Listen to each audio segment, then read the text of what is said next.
Salut à tous. À 03H47, le 1er mars 2026, un F-15 E-Strike Eagle, désigné Blade 40, et 1 a été touché par un missile solaire iranien, alors qu'il menait une mission de reconnaissance armée le long des côtes iraniennes. Le missile, un S-300 tiré depuis une batterie positionnée dans les monts Zagros, a explosé suffisamment près de l'appareil pour provoquer des dégâts catastrophiques.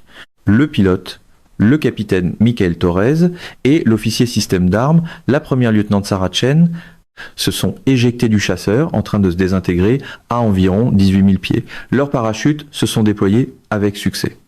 Les deux membres d'équipage sont descendus dans l'obscurité vers un terrain montagneux, dans l'un des environnements les plus hostiles qu'un aviateur abattu puisse imaginer, en plein territoire iranien, entouré de forces des gardiens de la Révolution qui allaient se lancer à leur recherche en quelques minutes. Ce qui a suivi au cours des 62 heures suivantes allait devenir l'une des opérations de recherche et de sauvetage au combat les plus dramatiques de l'histoire militaire moderne, impliquant des forces d'opération spéciales pénétrant à plus de 200 km à l'intérieur de l'Iran, progressant dans un relief montagneux périlleux sous la menace permanente d'être repérés, et exfiltrant une aviatrice grièvement blessée sous le feu de forces iraniennes qui la traquaient depuis l'instant où son parachute avait été vu descendre sur leur territoire. C'est l'histoire de la manière dont la lieutenant Chen a survécu pendant 2 jours et demi avec des blessures mettant sa vie en danger dans la nature iranienne, de la façon dont les forces américaines ont refusé de l'abandonner malgré les risques extrêmes, et de la manière dont une mission qui contredisait toutes les idées reçues sur les opérations en territoire interdit a réussi parce que l'alternative, laisser une Américaine mourir ou être capturée, était tout simplement inacceptable. Le capitaine Torres et la lieutenant Chen ont atterri à environ 3 km l'un de l'autre sur un terrain accidenté caractérisé par des pentes abruptes, des affleurements rocheux et une végétation clairsemée. Thor a atterri sur un flanc de colline et a immédiatement activé sa radio de survie, transmettant sa position et son état. Mais quelques secondes seulement après cette transmission, les forces iraniennes ont triangulé son signal. Une force de réaction rapide des gardiens de la Révolution a été dépêchée depuis une base voisine et est arrivée sur la position de Thor en moins de 20 minutes. La suite demeure classifiée, mais des évaluations du renseignement ont ensuite reconstitué la séquence. Thor, comprenant qu'il allait être capturé ou tué, a engagé les forces iraniennes avec son arme de poing. Un échange de tirs a éclaté. Thor a été tué, mais il a emporté avec lui au moins 2 soldats iraniens avant d'être submergé. Son corps et son équipement de survie ont été récupérés par les forces iraniennes et sont ensuite devenus l'objet de diffusion de propagande montrant des troupes des gardiens de la Révolution exhibant des débris du F-15 et affirmant avoir éliminé l'agresseur. L'atterrissage de la lieutenant Chen a été différent. Elle est tombée dans un ravin étroit à environ 2 km de la base de patrouille iranienne la plus proche. Le terrain était difficile, avec des roches instables et des pentes raides qui rendaient tout déplacement dangereux, même pour quelqu'un qui n'aurait pas été blessé. Mais Chen n'était pas indemne. Lors de la séquence d'éjection, elle avait subi une fracture ouverte du tibia gauche lorsque sa jambe avait heurté le tableau de bord au moment où elle se séparait du siège. L'os avait traversé la peau, créant une plaie ouverte qui saignait abondamment et provoquait une douleur atroce. En plus de cela, elle avait subi une commotion cérébrale due à la violente décélération de l'éjection, la laissant désorientée et nauseuse. Quand elle a touché le sol, l'impact sur le terrain rocheux a encore aggravé sa blessure à la jambe. Elle a crié involontairement sous l'effet de la douleur, puis a immédiatement étouffé le son, sachant que le moindre bruit pouvait attirer les forces iraniennes. Son entraînement à la survie a pris le relais, malgré la douleur et la désorientation. Elle s'est traînée derrière un affleurement rocheux qui lui offrait une dissimulation contre l'observation aérienne. Elle a activé sa balise de localisation personnelle qui transmettait un signal chiffré ne pouvant être reçu que par les forces américaines équipées des clés de déchiffrement appropriées. Mais elle n'a pas utilisé sa radio de survie pour communiquer de vive voix, sachant que toute transmission radio pouvait être détectée et triangulée par les services iraniens de renseignement électromagnétique. Elle s'est plutôt concentrée sur ses besoins médicaux immédiats. À l'aide du matériel contenu dans son gilet de survie, elle a tenté de stabiliser sa fracture. Elle a serré un garrot au-dessus de la fracture pour ralentir l'hémorragie, même si elle savait qu'elle ne pourrait pas le laisser en place plus de quelques heures sans risquer des dommages permanents. Elle a nettoyé la plaie du mieux qu'elle pouvait, avec des lingettes antiseptiques, et l'a recouverte de gaz. Elle s'est aussi injecté de la morphine depuis sa trousse médicale, ce qui lui a procuré un soulagement temporaire de la douleur et lui a permis de réfléchir plus clairement malgré la gravité de ses blessures.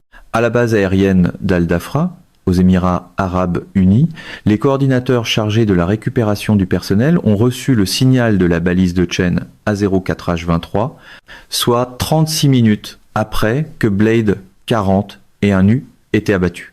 Le signal fournissait les coordonnées GPS exactes de Chen, mais aucune information sur son état ni sur sa situation. Les coordinateurs ont immédiatement commencé à planifier une opération de sauvetage, mais les difficultés étaient immenses.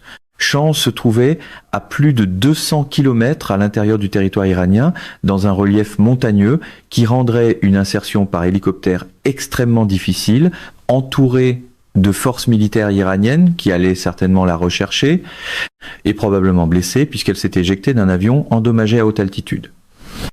La décision de tenter un sauvetage nécessitait une autorisation au plus haut niveau. À 06H00, l'opération avait été approuvée par le secrétaire à la Défense et par le président, avec la reconnaissance explicite que la mission comportait des risques extrêmes et pouvait échouer. C'était le genre de décision qui avait de vraies conséquences, qui la plaçait déjà bien au-dessus de l'habitude, chez les fidèles de Trump, de confondre commandement et mise en scène.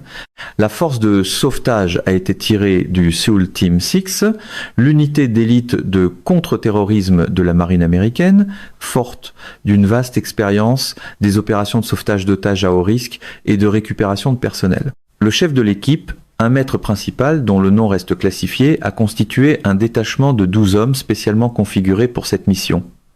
L'équipe comprenait des médecins capables de traiter des blessures traumatiques sur le terrain, des spécialistes des communications pouvant coordonner avec les plateformes aéroportées de commandement et de contrôle, ainsi que des spécialistes de l'armement équipés d'armes à feu, munis de silencieux et d'explosifs pour franchir des obstacles ou engager les forces iraniennes si nécessaire. L'équipe devait être insérée à bord d'hélicoptères MH-47 Chinook, modifiés pour les opérations spéciales, suivant un itinéraire à basse altitude, conçu pour réduire au minimum la détection radar tout en traversant des cols de montagne à la faveur de la nuit. La planification a occupé toute la journée du 1er mars. Les analystes du renseignement ont examiné des images satellites de la zone d'où provenait le signal de la balise de Chen, en identifiant des zones d'atterrissage potentielles, des itinéraires d'approche et le déploiement des forces iraniennes. Le renseignement électromagnétique a surveillé les communications iraniennes, détectant une activité accrue des gardiens de la révolution dans la zone et confirmant que les forces iraniennes recherchaient les membres d'équipage abattus. La situation du renseignement était préoccupante. Les forces iraniennes avaient retrouvé le corps de Thor et élargissaient leur périmètre de recherche. La position de Chen se trouvait dans un terrain qui limitait la mobilité terrestre iranienne, mais les forces iraniennes ratissaient méthodiquement la zone avec des patrouilles à pied. La fenêtre pour la secourir se refermait rapidement.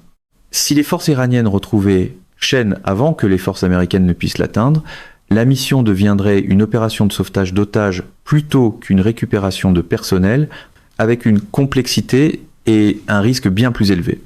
La mission de sauvetage a été lancée à 22H30 le 1er mars, soit environ 14 heures après l'éjection de Chen. 2 hélicoptères MH-47 Chinook ont décollé d'une base avancée classifiée, chacun transportant un élément de 6 saules, en plus de l'équipage. Le temps de vol jusqu'à la zone cible était estimé à 90 minutes, selon un itinéraire traversant des régions reculées du sud de l'Iran, où la couverture radar était faible et la densité de population minimale. Les hélicoptères ont volé à très basse altitude, parfois à moins de 100 pieds du sol, en utilisant le relief pour éviter la détection par les radars de défense aérienne iraniens. Les pilotes portaient des lunettes de vision nocturne qui transformaient le paysage en nuances de vert, leur permettant de contourner les obstacles et de suivre précisément l'itinéraire prévu. À 00H07, le 2 mars, les hélicoptères ont atteint la zone d'atterrissage, située à environ 5 km de la position de Chen. Les selles sont descendues en rappel en moins de 30 secondes et les hélicoptères sont immédiatement repartis pour orbiter à distance, prêts à revenir pour l'extraction dès qu'ils seraient appelés. L'équipe a progressé dans le relief montagneux à l'aide de dispositifs de vision nocturne et de GPS. La distance jusqu'à la position de Chen était courte, mais le terrain était brutal. Des pentes abruptes couvertes de roches instables rendaient toute progression lente et périlleuse. Les SEAL avançaient en file indienne en respectant une stricte discipline sonore et en s'arrêtant fréquemment pour écouter d'éventuelles patrouilles iraniennes. A0, un H-34, après plus d'une heure de progression, l'équipe a atteint une crête surplombant le ravin d'où provenait le signal de la balise de Chen. Le chef d'équipe a utilisé un équipement d'imagerie thermique pour balayer la zone à la recherche de la signature thermique de Chen. Au début, il n'a rien vu. Puis, à environ 200 mètres en contrebas, une faible signature thermique est apparue derrière un affleurement rocheux. Cette signature était faible, ce qui suggérait soit que Chen était dissimulé sous des matériaux bloquant le rayonnement infrarouge, soit que sa température corporelle avait chuté en raison du choc ou de l'hypothermie. Le chef d'équipe a décidé d'approcher, sachant que cette signature pouvait être celle de Chen ou celle d'un soldat iranien attendant en embuscade. L'approche a encore pris 30 minutes, les SEAL descendant dans le ravin en avançant lentement afin d'éviter de faire rouler des pierres qui auraient produit du bruit. À 02 H04, l'équipe a atteint la position de Chen. Elle était admis-consciente, sa température corporelle dangereusement basse et sa jambe blessée, enflée et décolorée. Le médecin a immédiatement évalué son état pendant que les autres membres de l'équipe mettaient en place des positions de sécurité. Le constat était sombre. Chen avait perdu beaucoup de sang à cause de la fracture ouverte. Le garrot l'avait empêché de mourir d'une hémorragie, mais sa jambe était gravement endommagée et présentait des signes d'infection. Elle était en hypothermie avec une température centrale inférieure à 35 degrés Celsius et elle était déshydratée et affamée, n'ayant eu ni nourriture ni eau depuis plus de 24 heures. Le médecin a commencé un traitement d'urgence en administrant des fluides intraveineux, des antibiotiques et des antalgiques. Il a immobilisé la jambe de Chen avec une attelle pour stabiliser la fracture et l'a recouverte de couverture thermique pour traiter l'hypothermie. À 02 H27, pendant que le médecin s'occupait de Chen, l'élément de sécurité de l'équipe a détecté un mouvement à environ 400 mètres. Des voies iraniennes portaient dans l'obscurité. Une patrouille approchait, balayant la zone avec des lampes torches. Les SEAL se sont retrouvés face à une décision immédiate. Chen n'était pas en état de se déplacer rapidement. Le traitement qu'elle recevait ne pouvait pas être interrompu sans mettre sa vie en danger. Mais rester sur place signifiait que la patrouille iranienne pouvait les découvrir, déclenchant un échange de tirs qui alerterait toutes les forces iraniennes dans le secteur et pourrait compromettre l'extraction. Le chef d'équipe a donné l'ordre de préparer des positions défensives tout en poursuivant le traitement médical. Les SEAL se sont placés le long des axes d'approche iraniens les plus probables, armes prêtes, mais avec pour consigne de n'ouvrir le feu qu'en cas d'absolue nécessité. La priorité était de ne pas être repéré, même si cela signifiait laisser la patrouille iranienne passer à proximité. Pendant 23 minutes, la patrouille iranienne a progressé dans le ravin, s'approchant à moins de 100 mètres de la position des SEAL. Les SEAL sont restés immobiles, maîtrisant leur respiration, comptant sur l'obscurité et le camouflage pour éviter d'être détectés. Les Iraniens fouillaient méthodiquement, mais pas de manière systématique, en utilisant des lampes torches qui n'éclairaient que de petites zones, tout en laissant la majeure partie du ravin dans l'ombre. À 02 H50, la patrouille iranienne a dépassé la position des SEAL sans détecter l'équipe. Le danger était passé, provisoirement, mais l'incident confirmait que les forces iraniennes menaient des recherches intensives et que la fenêtre d'extraction se rétrécissait rapidement. À 03 H05, le médecin a signalé que Chen était suffisamment stabilisé pour être déplacé.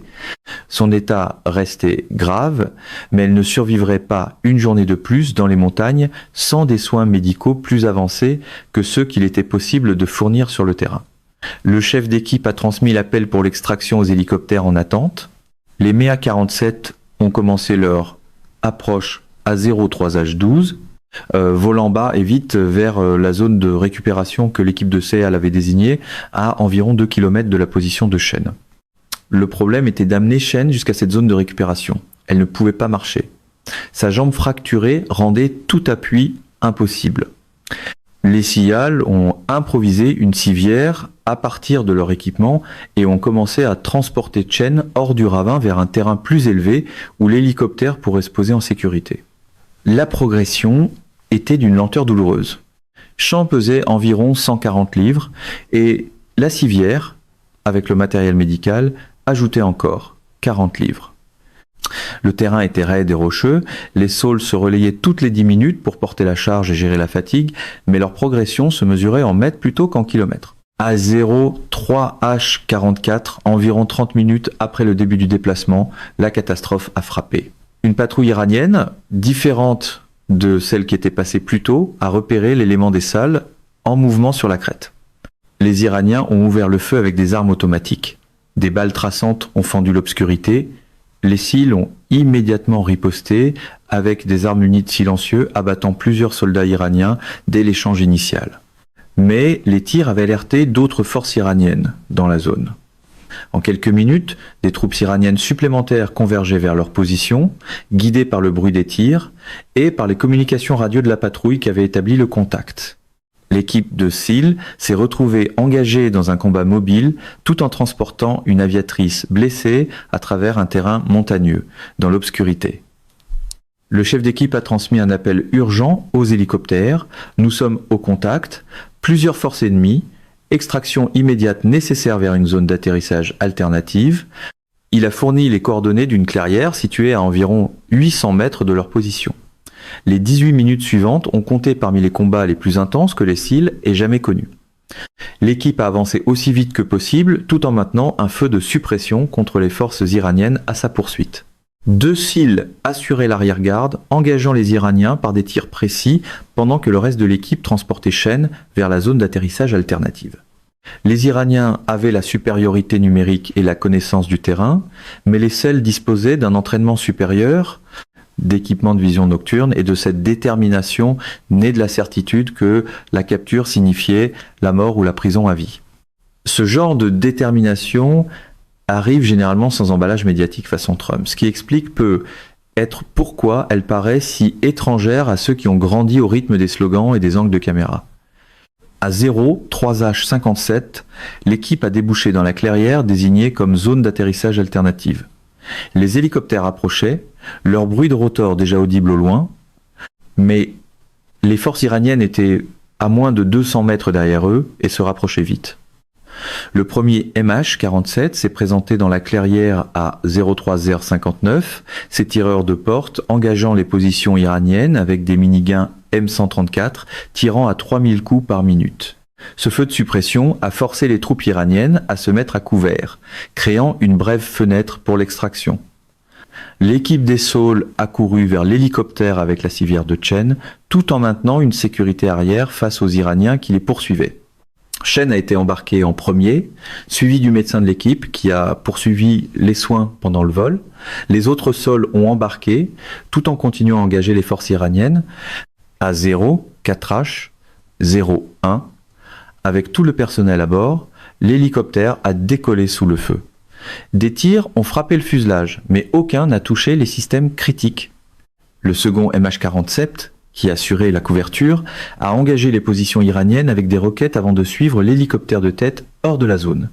Le vol de retour vers le territoire ami a duré 85 minutes, pendant lesquelles le médecin a travaillé sans relâche sur Chen. Ses signes vitaux s'étaient dégradés pendant l'échange de tirs et le déplacement. Sa tension artérielle chutait, sa fréquence cardiaque était élevée, la plaie à la jambe s'était ouverte pendant l'évacuation et saignait de nouveau. Le médecin administrait davantage de fluides et de médicaments, comprimait la plaie hémorragique, et surveillait le niveau de conscience de Chen, qui oscillait entre lucidité et absence de réponse. À 05H26, les hélicoptères ont repassé en espace aérien international au-dessus du golfe Persique. À 05H43, ils se sont posés à bord de l'USS Abraham Lincoln, où une équipe de chirurgie traumatologique les attendait. Chen a été transféré immédiatement vers l'installation médicale du navire, où des chirurgiens ont commencé des procédures d'urgence pour sauver sa jambe et la stabiliser en vue de son transfert ultérieur vers des structures médicales plus avancées. Au cours des jours suivants, Chen a subi plusieurs opérations pour réparer la fracture ouverte, traiter l'infection et prendre en charge les complications liées à l'exposition prolongée et au retard des soins. Les médecins ont finalement sauvé sa jambe, même si elle allait nécessiter des mois de rééducation et ne volerait probablement plus jamais en raison de la gravité de ses blessures. Mais elle était vivante. La mission de sauvetage avait réussi contre toute attente. 12 selles avaient pénétré à plus de 200 km à l'intérieur du territoire iranien, retrouvé une aviatrice abattue dans une zone montagneuse sauvage, prodigué des soins d'urgence sous la menace d'être découvert, l'avait transportée à travers un terrain hostile sous le feu ennemi, puis l'avait extraite vers la sécurité. L'opération n'a coûté aucune vie américaine, même si plusieurs civils ont subi des blessures légères pendant l'échange de tirs. Les pertes iraniennes lors de l'affrontement ont été estimées entre 15 et 20 tués ou blessés, même si l'Iran n'a jamais reconnu publiquement ni le combat ni l'opération de sauvetage. Les implications stratégiques du sauvetage ont été longuement débattues dans les circuits classifiés.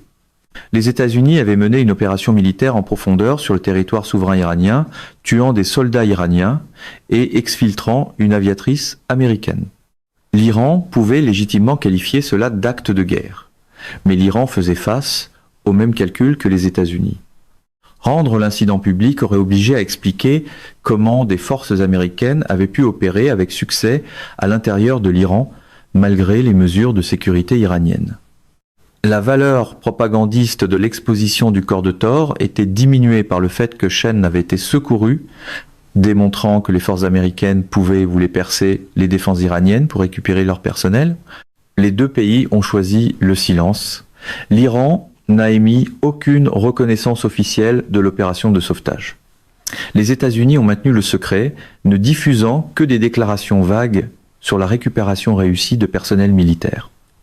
Pas de spectacle tapageur, pas de certitude théâtrale, pas de performance de force à la mode trumpienne destinée aux caméras, seulement l'arithmétique glaciale de ce qui s'était produit et de ce qu'aucun des deux camps ne voulait mettre en vitrine. Pour Chen, les conséquences ont été des mois de convalescence douloureuse, un accompagnement psychologique pour traiter le traumatisme lié à la destruction de l'appareil et aux 62 heures de survie dans les montagnes iraniennes, puis finalement des décisions difficiles concernant son avenir dans l'armée. Elle a reçu la Purple Heart pour ses blessures et plus tard d'autres distinctions pour sa survie et sa résistance alors qu'elle était blessée et isolée en territoire hostile. Mais ces blessures physiques et leur impact psychologique signifiaient que sa carrière d'officier système d'armes était terminée. Elle a ensuite été affectée à d'autres fonctions dans l'US Air Force, où elle a enseigné les techniques de survie et transmis les leçons tirées de son expérience. Mais les 62 heures qu'elle a passées dans les montagnes iraniennes, blessée et seule, à attendre un sauvetage qu'elle espérait sans jamais pouvoir en être certaine, resterait l'expérience déterminante de sa vie. Pour l'équipe de SEAL qui l'a secouru, la mission est devenue une légende classifiée au sein de la communauté des opérations spéciales. La pénétration réussie du territoire iranien, la localisation de l'aviatrice abattue et l'extraction au combat sous le feu représentaient le type même de récupération de personnel à haut risque pour lequel les forces d'opérations spéciales s'entraînent, mais qu'elles exécutent rarement. Les membres de l'équipe ont reçu des décorations qui ne pouvaient pas être rendues publiques, leurs noms restant classifiés pour les protéger d'éventuelles représailles iraniennes. Mais au sein de cette communauté, ils ont été reconnus pour avoir mené l'une des opérations de recherche et de sauvetage aux combats les plus difficiles et les plus réussis de l'histoire moderne. Les enseignements plus larges tirés du sauvetage de Chen ont façonné la planification future des opérations en environnement contesté. L'incident a confirmé que la récupération de personnel restait possible, même en territoire fortement défendu, à condition que les forces acceptent des risques élevés et que la planification soit rigoureuse, avec une exécution précise. Mais il a aussi mis en lumière le coût de telles opérations. Thor avait été tué, probablement en combattant les forces iraniennes après son atterrissage. Chan avait survécu, mais avec des blessures mettant fin à sa carrière aérienne. L'opération de sauvetage avait nécessité de violer la souveraineté iranienne, d'exposer du personnel des opérations spéciales et de risquer une escalade si l'Iran choisissait de riposter. Ces coûts étaient jugés acceptables parce que l'alternative, abandonnée du personnel américain, était inacceptable. Mais l'incident a imposé une évaluation honnête pour déterminer si les risques liés aux opérations dans un espace aérien contesté au-dessus de l'Iran étaient soutenables et si les tactiques devaient évoluer pour réduire l'exposition.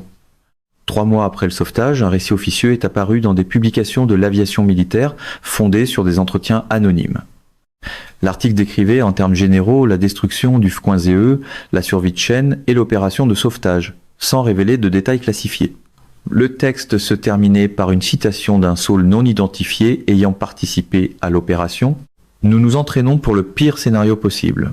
Un aviateur blessé en plein territoire ennemi. Des forces hostiles qui le recherchent activement. Peu de temps avant la capture ou la mort, c'était ce scénario.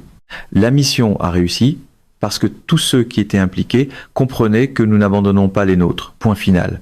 Non pas parce que c'est facile. Non pas parce que les risques sont acceptables, mais parce que c'est ce que nous sommes. Vous portez l'uniforme, vous volez en mission, et si vous tombez, nous venons vous chercher. C'est la promesse. Et dans la nuit du 1er mars, nous avons tenu cette promesse. Le sauvetage de la lieutenante Sarah Chen dans les montagnes d'Iran est devenu une étude de cas sur le coût humain des opérations militaires et sur les mesures extraordinaires que les forces sont prêtes à prendre pour récupérer leur personnel, démontrant que, même entourés d'ennemis, blessés et seuls dans l'un des terrains les plus hostiles de la planète, les aviateurs américains peuvent encore compter sur leurs frères et sœurs d'armes pour risquer leur vie afin de les ramener chez eux.